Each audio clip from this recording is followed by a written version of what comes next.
سلام دوستان، امیدوارم که حالتون عالی باشه. امروز میخوام بهترین هوش مصنوعی ها رو براتون بررسی کنیم، ببینیم کدومش در چه حوزه هایی بهترین عملکرد رو داره و در حوزه خودش بهترینه. امروز هوش مصنوعی های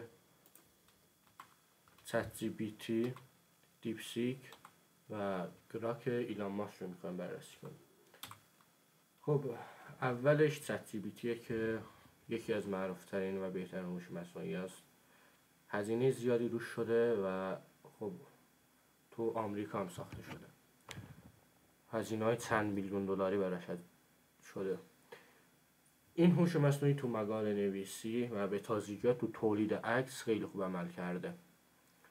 چند روز پیش خب دیدیم که ترند شده بود ساخت عکس‌های انیمه‌ای. این اومد مدل های زبانی خودش رو با این کار آموزش داد و موجب شد که بهتر و خوبتر عمل کنه. حالا یکم دیگه میریم و بهش یه دستور میدیم ببینیم چطوری عمل. بعدش دیپسیکه که این ساخت چینه و فکر کنم با هزینه 2 میلیون دلاری ساخته شده. نکته قابل توجهی که این هوش مصنوعی نسبت به بقیه هوش مصنوعی داره اینه که این هوش مصنوعی رایگانه. به طور کلی نسخه آروانش خیلی بهتر نسبت به آرسیدیش عمل میکنه. ساخت چین هم هست دیگه، همونطور که خودتون دیدید ترند هم شده بود چند روز. گراک ایلان ماسک اینو به یکی از بهترین هوش مصنوعی گفت. آره ایلان ماسک گفته بود که این یکی از بهترین هوش مصنوعی هست، از همه‌شون بهتره، ولی خب طبق تجربه که من داشتم اینطوری نبوده. حالا تو خیلی هوش مصنوعی دیگه هستن که از این سه تا هم بهتر کار میکنن، مونده به نوع و نسخه شد. یکی دیگه هم هوش مصنوعی که بر پای دیپسیک آروان هست دیپ سایته که اونم مختص طراحی سایت، اونم میریم و الان تستش میکنیم. خب من میام یه پرامپت رو به همشون میدم و ازشون میخوام که به عنوان یک برنامه‌نویس فرانت اند عمل کنم و یه وبسایت فروشگاهی رو بسازم. خب داره فکر میکنه. اینم دیپ سایتی که بهتون گفتم، اینم بر پایه دیپسیکه و خب مختص طراحی سایت. همون پرامپت رو بهش میدیم و ببینیم که مستقیما وارد طراحی سایتش میشه. ببینیم که چطوری عمل میکنن. همین پرامپت رو به گراک و دیپسیک هم میدیم.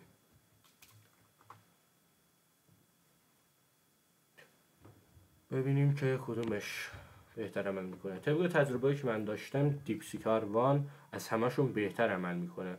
البته تو برنامه‌نویسی فرانت اند بقیه‌اش اطلاعی ندارم. تو پایتون هم تو برنامه‌نویسی پایتون هم دیپسیک آروان از بقیه‌شون بهتر عمل میکنه. خب گراک اومد و خطا داد. ببینیم که چطوری میکنه. ببینیم چت جی پی تی. خب این سایتیه که دیپ سایت برامون ساخته. هنوز داره میسازه ولی معلومه یه خیلی خوبه. خب چت جی پی تی هم که بازم پرامپت میخواد. مثلا من بهش میگم یک فروشگاه لپتاپ. ببینیم که چه حال.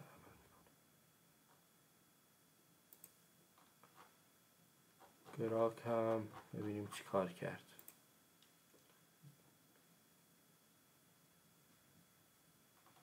خب یه صفحه خیلی مزخرف نسبتا برام ساخت. اصلا تو این کار خوب نیست. این از گراک که به در نخورد کلا ازش خارج میشیم. اینم صفحه‌ایه که دیپسیک آروان برام ساخت. حالا خوبه، نسبت به بقیهش بهتر عمل میکنه. اگه پرامپت کامل تری هم بهش میدادیم خیلی بهتر از این عمل میکرد. این هم از چت جی پی تی.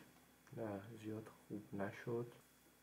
دیپ سایت هنوز داره میسازه، از همشون بهتر همین دیپ سایت.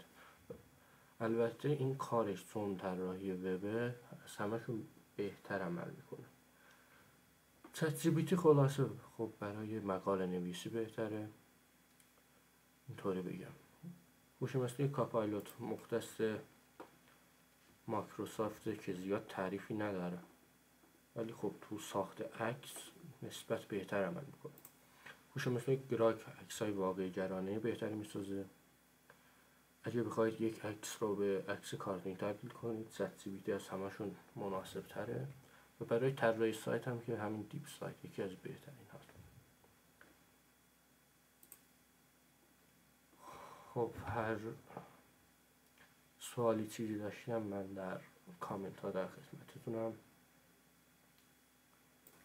خب طراحی سایت دیپ سایت هم که تمام شد، خیلی زیبا و شیک یک سایت زیبا رو برامون ساخت. از این هوش مصنوعی استفاده کنید. آدرسم که اینه، خیلی خوبه. هر سوالی هم داشتید کامنت ها بپرسید. اینم یوتیوب و آدرس اینستاگرام منه، وبسایت منم که اینه. ممنون میشم ساب و لایک کنید. تا آموزش دیگر بدرود.